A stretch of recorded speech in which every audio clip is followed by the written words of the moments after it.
Hi there, welcome back to Level Up Your Russian. In today's video, we'll be talking about 3 common mistakes that Russian learners make. These are some of the mistakes I notice very often when checking your assignments, for example. Before we begin, let me quickly remind you that you can still get the new Level Up Your Russian course for a very special price.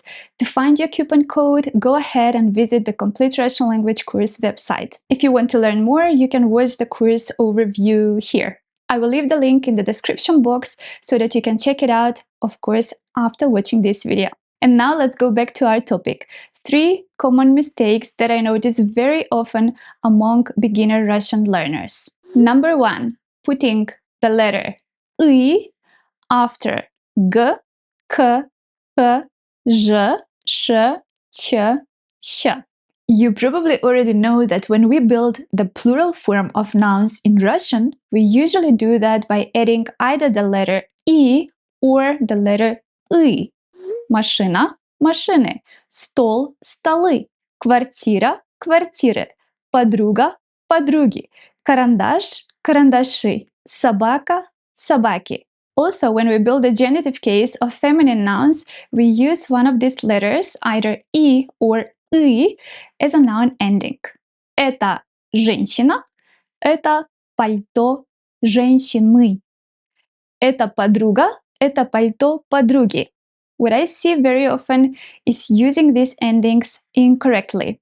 And to be more precise, using the ending «и» after the letters «г», «к», «х», «ж», «ш», «ч», or «щ». Remember, the rule is we never put the letter «и» after the letters «г», «к», «х», «ж», «ш», «ч», or «щ». So it's not correct to say, I can't even pronounce that. It's собаки. You can't hear the letter «и» in this word, right? Собаки. It's not correct to write or say this. It's подруги. And also, it's unacceptable to say or write сумки. You can't even pronounce that. It's сумки. And basically, not only when building the plural or the genitive form, but anytime you see one of these letters, remember that we don't write «и» after them. We write «и». Читать «щи», шишка, высокий, строгий, химия. This is called the 7-letter rule, and it is an important spelling rule in Russian which has no exceptions.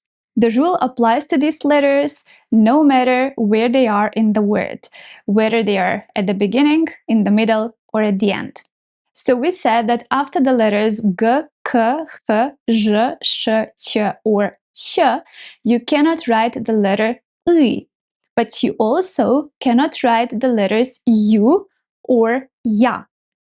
Instead of I, you write I. Instead of U, you write U. Instead of ya, you write a. So remember, gi, ki, hi, ji, shi, chi, xi. Gu, ku, hu, ju, shu, chu, shu. Ga, ka, ha, ja, sha, cha, xia. Common mistake number 2 that I often notice is in negative sentences. The rule is simple. For present, у меня есть собака turns into у меня нет собаки. For past, у меня была собака turns into у меня не было собаки. For future, у меня будет собака turns into у меня не будет собаки. So for present tense, we simply use нет plus the genitive case. For past, we use не было, regardless of the gender or number of the noun, plus the genitive case. For future, we use не будет, regardless of the gender or number of noun, plus the genitive case. What I often see are sentences like, and these are wrong. У меня есть нет деньги. Там не есть лампы. У него нет было денег. Там нет были столы. У нас не будут билеты. У них нет будет машины. Remember, нет чего, не было чего, не будет чего. If you want to practice this topic further, I have a whole video about building negative sentences in Russian. I will leave it here for you. And mistake number 3 is using the correct case after numerals. The rule is simple.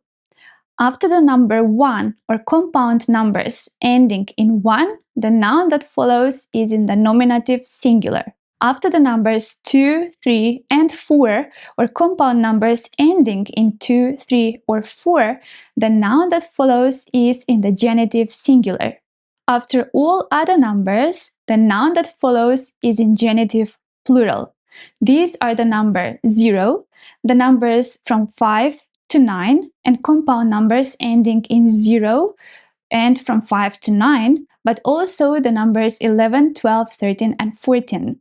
What I see often are sentences like «Мне 23 лет», «Мне 26 года», «Мне 31 лет». These are not correct.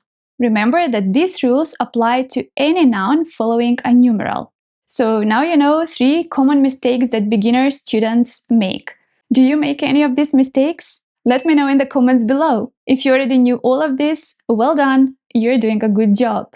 And if you have made some of these mistakes, well, now you know how to avoid them. I would like to wrap up this video by inviting you to check out my new ebook 1000 Russian exercises, in which you will find, guess what, 1000 Russian exercises, both grammar and vocabulary, ordered by level of difficulty, starting from level A1 all the way to level B2, together with the correct answers, which makes it a perfect resource for self-practice and also for determining your current level of Russian language proficiency.